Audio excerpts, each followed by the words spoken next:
Guys, quick update. Did a little bit of work on the bike, not much. Still haven't drilled the holes for the wire placement, the new wire placement I should say. I ended up putting the front light on. I'll give you an idea what it's going to look like.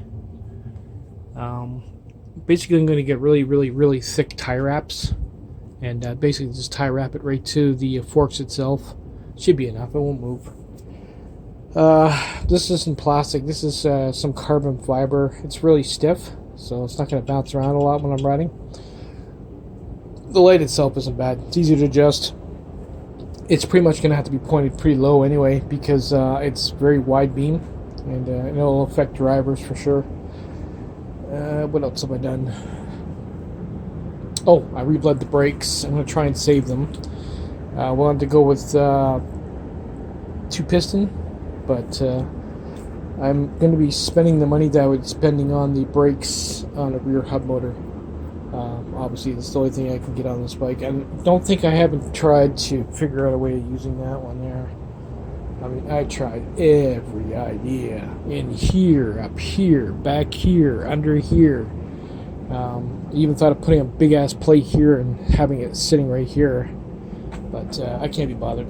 It's going to be awkward. Either way, it's going to be awkward. So I went and picked out a motor.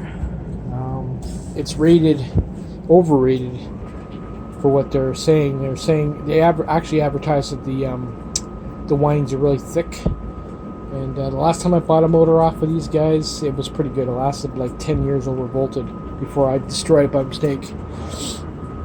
That was the one that I dropped a screw in the motor, and I went for a ride and it just tore the windings right up. That's too bad. But anyway, I'm getting another motor off those guys. Once I get it, I will obviously tell you where I got it from. But I'm going to keep it to myself for now.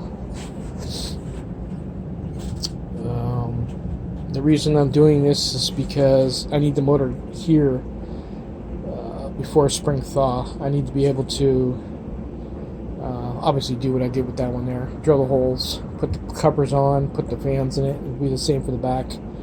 And drill out the axle. More time consuming than batteries. I had a choice between batteries or the hub motor. I took the hub motor. I've got half of what I need now, so it'll probably cost another $400 for the batteries are done.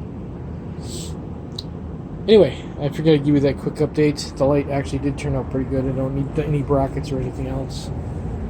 It's good enough. I'm still going to wire it up. What I wanted to do, instead of having it running like daylights, I would like to make some kind of plate here with a little toggle switch that I can turn these off and on.